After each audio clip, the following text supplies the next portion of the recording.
कर्नाटका के मशहूर एक्टिविस्ट ए आलम पाशा ने एनसीपीसीआर चेयरमैन पर भड़कते हुए कहा कि अरबी मदरसे में तालीम पाने वाले तलबा को तालिबान से जोड़ा जा रहा है। ए आलम पाशा ने कहा कि एक कौमी चेयरमैन को ऐसी बेबुनियाद बात नहीं करनी चाहिए। सबसे पहले तो सेंट्रल एनसीपीसीआर चेयरमैन को कर्नाटका स्टेट के चाइल्ड कमिश्नर को इत्तला देकर कवल बैर संद्रा के मदरसे दारुल उलूम सईदिया का मुआयना करना चाहिए था, मगर एनसीपीसीआर चेयरमैन ने बिला इजाजत मदरसे का मुआयना किया और मदरसे के इंतजामिया पर कई बेबुनियाद इल्जामात लगा दिए। कर्नाटका के मीडिया और अखबार में डिबेट करते हुए तालिबान से जोड़ा गया। ये आलम पाशा ने कर्नाटक के प्रिंट और इलेक्ट्रॉनिक मीडिया पर इल्जाम लगाया कि ये लोग भी उन्हीं की जबान बोलते हुए मुसलमानों को तालिबान और दहशतगर्द कहते हुए अपने अपने न्यूज चैनल में पेश किया। आइए देखते हैं तफसीली report. Bureau report, Atraf TV Urdu news.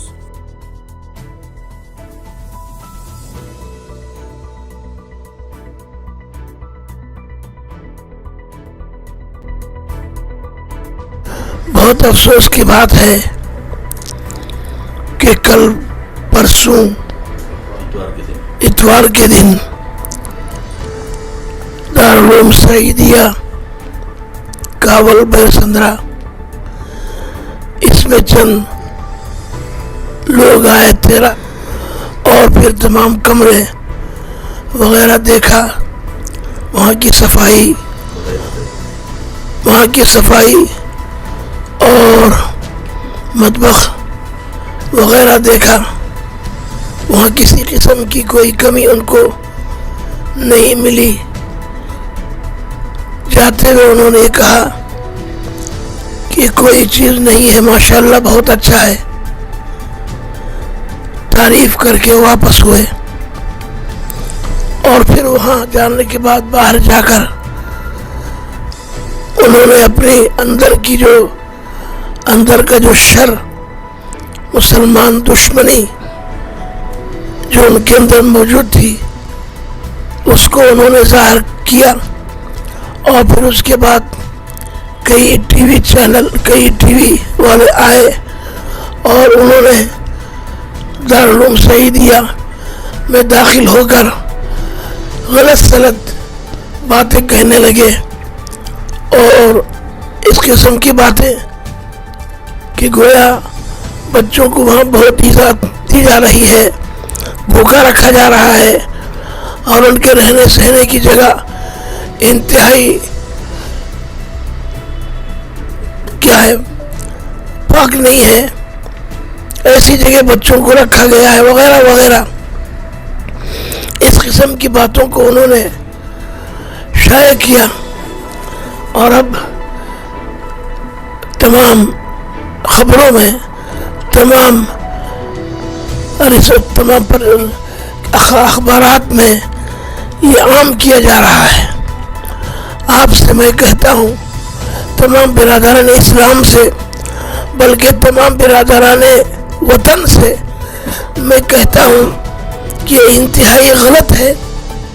लोगों, मैं तमाम से एक दरख्वास्त करता हूँ कि वो इस सिलसिले में होशियार रहें और इसी तरीके से तमाम मदारिस वालों को खुसूसन मैं अर्ज़ करता हूँ कि वो कोई भी इन दिनों में आए तो जब तक कि कोई तहकीक न करें और अगर उनके साथ कोई पक्का सबूत जब तक कि उसके पास न पाए उस वक्त तक उसको अंदर दाखिल न करें, हरगिज़ कदम रखने न दे, बिल्कुल दूर रखे उसको।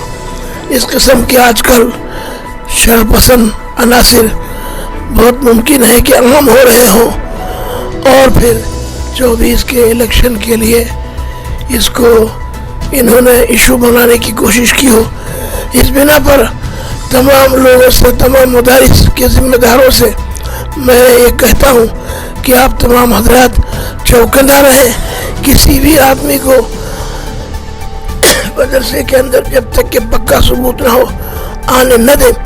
इंशाल्लाह कुछ भी नहीं है, मदारिस में दीनी तालीम दी जाती है, इंसानियत सिखाई जाती है, इंसान को इंसान बनाना कैसा, ये हमदर्दी की तालीम दी जाती है, मोहब्बत और उल्फत की तालीम दी जाती है, मुल्क से मोहब्बत की तालीम दी जाती है। जी, ऐसी कोई बात इस मदरसे में कोई नहीं कह सकता, बता नहीं सकता कि उसमें दहशतगर्दी सिखाई जाती हो, हरगिज़ नहीं। तो इसमें बात कहाँ से शुरू होती है? जब मदरसा का नाम आया तो तालिबान का नाम ट्वीट में दिए रहे और अखबारों में दिए हैं और टीवी डिबेट में दिए हैं, ये आके इलीगल है। वो इलीगल गवर्नमेंट ऑफ इंडिया किया है। तालिबान का नाम का, तालिबान एक अच्छा सा मतलब है उसका, जो ट्रांसलेशन आप करेंगे तो तालिबान क्या भी टेररिज्म फलां नहीं है। तो क्या नाम से तालिबान डाला गया, ये सवाल आता है। हर जगह हर मसले पे तालिबान की जिंदगी कर्नाटका के मदरसों में चल रहा है। वही अखबार है, वही टीवी की न्यूज़ है, वो चेयरमैन बोला रहे तो चेयरमैन अक्यूज रहे, चेयरमैन इलीगल काम किया है। चेयरमैन का मतलब देश का कमीशन के चेयरमैन है, हिंदुस्तान के चेयरमैन है, इनका हकूक है करने के लिए। मगर तालिबान करके जो बोले उसका इंफॉर्मेशन हमारे ऑनरेबल प्राइम मिनिस्टर के तरफ से मुसलमानों को मिलना चाहिए कर्नाटक में कि भाई ये चीज़ का तालिबान करके रेफर क्यों किया। मुसलमानों को तालिबान का नाम सही है, तालिबान का मतलब मदरसा है, पढ़ाई पढ़ते हैं, जमात है, ये तमाम चीज़ है, उसका नाम लेते हैं वो। ये जो चीज़ है वो गलत है।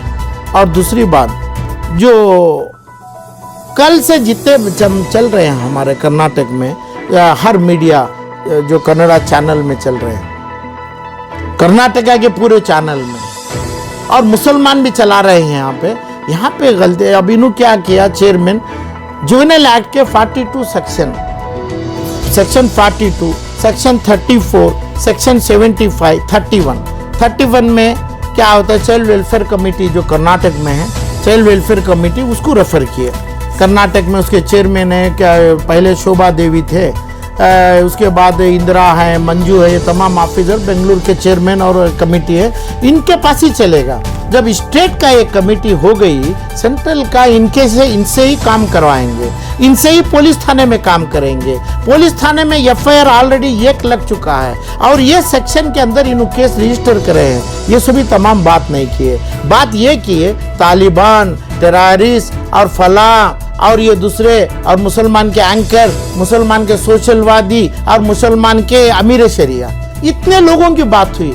एक बात में भी सच्चाई नहीं है इसमें। जितने सोशल एक्टिविस्ट बात किए, फलां किए, कानून कहाँ है, क्या बात, क्या चीज के ऊपर एड्रेस कर रहे हैं। ये मीडिया किसको काम कर रहा है? मीडिया है ना, चाहे अभी एशिया नेट लो, अब जितना भी मीडिया में जितना चला है, अब डेक्कन हेराल्ड में भी लिखा है कि भाई ये अपना तालिबान, अरे भाई कहाँ से आ गया, कौन बोले, कैसे बोले, उसका सनद क्या है? आप और ये बोले तो डेक्कन वाला भी एशिया नेट वाला डाल देगा क्या? यहाँ का मीडिया, कर्नाटका का मीडिया किसके अंदाज पे, किसके आर्डर पे, किसके हुक्म में, किसके ताबे काम कर रहा है?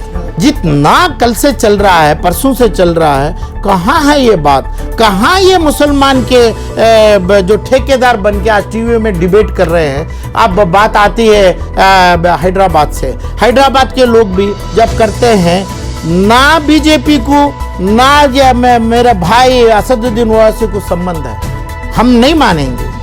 मगर जो असदुद्दीन ओवैसी और अकबरुद्दीन ओवैसी जो बोलते हैं, जो करते हैं, उसके दूर है इन्हों बीजेपी। मगर जो बोला जाता है वो जाने में हिंदू लोग पूरे एक होके भाजपा को 2 बार हुकूमत लाया है, ये मालूम है। इसका मतलब ये नहीं कि भाई दोनों मिले हैं। ये भाषण कर्नाटका के मीडिया में मुसलमान कर रहे हैं, यही बात मुसलमान करते हैं कि भाई क्या करते हैं कि भाई हिंदू लोग हमारे खिलाफ है। क्यों नहीं हुबली में आए? क्यों? जैसा बीजेपी अब एमआईएम का फायदा लिया है, बगैर अलायंस के, बगैर ताल्लुकात के, दोनों दुश्मन है, बहुत ही बुरे दुश्मन है। इसके बावजूद फायदा बीजेपी को नवंबर इलेक्शन में जीता है, तीसरे बार जीतने की पूरी तैयारी में है। तो एक ही आवाज़ हिंदू लोगों को भड़का के वोट लिया जाता है। ऐसी भाषण कराने के लिए ये जो टीवी है, एशिया नेट है, स्वर्णा है और जितना भी मुझे पता नहीं है, जितने भी चल रहे हैं, क्यों नहीं जो हुबली का बात नहीं किए, यही चैनल लोग क्यों नहीं किए? अभी आज जो ख़त्म हुआ ये क्यों नहीं किए? और ये जब स्टेट का कमीशन है, स्टेट का कमीशन CWC का मतलब चाइल्ड वेलफेयर कमेटी है, यहाँ वो कमेटी के सामने हर चीज़ जाएगा। यहाँ जब सेंट्रल का कुछ नहीं है, ये कमेटी लोग चलाएंगे। FIR लगेगा क्या? चीफ सेक्रेटरी को लेटर दिया, कौन दिया गया था? हमारा chairman, honourable chairman chief secretary को कम दिया, उसके ऊपर क्या एक्शन लिया जाएगा? क्या पता है अमीर शरिया को? क्या पता है ये कमेटी वालों को? इसकी देखभाली कौन करना है? जो मुसलमान का नाम लेते हैं, जब ईद में खड़ के ईद के सामने बैठते हैं, हमें मंत्री हैं, हमें ऑनरेबल चीफ मिनिस्टर हैं, हमें ये हैं, उनका काम है कि भाई चीफ सेक्रेटरी ने सरकार को क्या लेटर दिया, इसको क्या करना है, कहाँ गलती करना है? हुकूमत का काम है। हुकूमत को बोलने वाले कौन है? कौन सा मंत्री है? कौन सा MLA है? कौन सी सरकार है? कौन सा आदमी, कौन सा ये आलिम, कौन सा उलेमा, इनको बोल के जिम्मेदारी लेके इनके पास से सरकार में बिठाने मुसलमानों को? जैसा ये अमीर शरिया ईद कल के दिन 14 तारीख को है, तो पूरा आदमी 1,40,00,000 आदमी ईद की तकबीर पढ़ता है।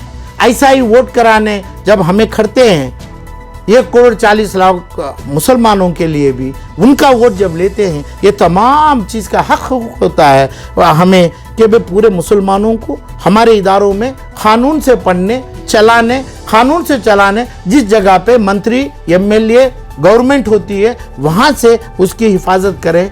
इतने बड़े अहदे में रह के इन्हें बोला तो इसका एकदम क्लैरिफिकेशन डेक्कन हेराल्ड वाला देना है, हर चैनल वाला देना है, हर चैनल वाले की ड्यूटी है। देखभाल अब जो आपको CWC जो बोल रहा, चेयरमैन बोला, ये फेक नहीं है, ये सही है। जो बात किया वो टेररिज्म किया, वो बात गलत किया, और वो टेररिज्म उन्होंने खुद चेयरमैन किया, अदरवाइज उन्हें सही होगा। सही चीफ सेक्रेटरी को पास लेटर दिए हैं, वो लेटर में ये कानून पूरा लिखा है। ये कानून में स्टेट के अथॉरिटी देखा जाएगा, ये स्टेट के अथॉरिटी के सामने पूरे बच्चों को लाके हाजिर करो, वो भी कानून है सेक्शन 75 में और 75-42 में बच्चों को लेके जाके सरकारी जगह रखो। सरकारी जगह क्यों रखें? जब मुसलमान बच्चा है और दूसरा भी है तो मुसलमान की जिम्मेदारी है। कहाँ से लोगों को पैसा आता है? क्यों लेते हैं पैसे? क्या काम करते हैं? कौन बोला? जब बच्चे को किधर से भी खींच के आगे पढ़ाने के लिए कौन बोला? कौन सा माँ बाप बोला? हर माँ बाप को हर घर में, मेरे पास, आपके घर में तकलीफ तो है। तो ये क्या सही क्रिएशन है? क्या सही तालीम दिया जाता है? इसके बारे में कर्नाटक के मुसलमान, कर्नाटक के 140 लाख मुसलमानों को बचा नहीं पा रहा है ये आलम पाशा। बचाने की कोई एक लफ्ज़ नहीं है आलम पाशा के पास। लोग मुसलमान दबाव में लाया है, क्रिमिनल बनाया जा रहा है, कानून उनके ऊपर डाला जा रहा है। इसको देखभाली करना हमारे हुबली जैसे मुसलमानों के ऊपर, कर्नाटका के हर डिस्ट्रिक्ट से भी लोग जमना है। जम के ये करेंगे तो 140 लाख यानी जितने भी मुसलमान हैं उन हिफाजत में रहेंगे। आज सेल्फिश है हर चीज़ में, इलेक्शन हो रहा है सेल्फिश कर रहे हैं, ऐसे इदारे चल रहे हैं सेल्फिश हो रहा है। जो मुसलमान का बच्चा नहीं पढ़ रहा है, भूखा है, ये भी सेल्फिश है। हर चीज़ चंद लोग, सियासती लोग, सियासती मंत्री लोग, कर्नाटका के उलेमा लोग, और उलेमा लोग को ये तमाम कमियों जो हो रही है, उलेमा लोग जमा नहीं, उलेमा लोग को एक जमा नहीं। हुबली में क्या चल रहा है, मंगलूर में क्या चल रहा है, कावल बैसंद्रा में क्या चल, किसी को मालूम नहीं है। तो ये चीज़ को तुरंत चीफ सेक्रेटरी के पास क्या लेटर दिया है, अब CWC चेयरमैन क्या काम करेंगे, ये हुकूमत के जितने मंत्री हैं, MLA लोग हैं, ये सब तमाम जम के इसका हल जो गलत हुआ है तो सही करना है। पुलिस हुकूमत नहीं, ये देखने के लिए अपना मुसलमान की कमेटी चाहिए कि भाई मदरसा के कैसा चाहिए, मदरसे की देखभाली कौन करेंगे, क्या हम पे इन्फॉर्म करेंगे, कहाँ पे कानून से लिया जाएगा, कौन से बच्चों को लाके देखना। Waqf Board of Karnataka, home department of Karnataka और माइनॉरिटी डिपार्टमेंट, इनका काम नहीं है, ये उलमाओं का काम है, मुसलमानों का काम है। वो काम में पूरे लोग जम के काम करना, यही मेरा पर्पज़ है आज के प्रेस मीट का। मगर ये जो कानून जो है, कानून उल्लंघन करके आए थे, किसी का परमिशन इन्होंने नहीं लिए, तो 316 नंबर से ACMM 11th ACMM कोर्ट में उन्होंने FIR दर्ज किया है DJ हल्ली पुलिस थानों के इंस्पेक्टर से। इनके खिलाफ हुआ है दिल्ली वालों के ये। और जितना एक्शन अभी स्टेट ऑफ कर्नाटका में लिया जाएगा, लेना चाहिए, ये state of Tamil Nadu chief secretary को लेटर दिए हैं इन्हें दिल्ली वाले, वो लेटर स्टेट चिल्ड्रंस कमीशन है और ऐसा ही चिल्ड्रन का ये कमीशन भी है, कमिटी भी है, वो दोनों लोग ही करेंगे। ये बच्चों को उधर ही हाजिर करना चाहिए नेशनल कमीशन के रिक्वेशन के ऊपर, स्टेट में ही देखना पड़ेगा। ये देखेंगे तो बच्चे को अच्छा सा देखा जाएगा क्या, बच्चा खिलाफ बोल रहा है क्या, बच्चों के माँ बाप उसके अगेंस्ट बोल रहे हैं क्या, और बच्चों को ह्यूमिलिएशन यानी गंदगी कुछ काम करा रहे हैं क्या, कुछ कपड़ा बर्तन मांगने रखते हैं क्या, तो कुछ पैसा लेते हैं क्या, ऐसा रात में उठा के जैसा बोला गया ऐसा रात में 2 बजे उठा के मौलवियों की खिदमत करा जा रहा है क्या, यही ये बच्चे बोलेंगे। इसके अलावा दूसरा नहीं है, ऐसा हो नहीं सकता है, होने का मकसद भी नहीं है। 3 बजे भी उठाएंगे तो पढ़ाई के लिए उठाए होंगे, यानी दिन की पढ़ाई, दुनिया की पढ़ाई।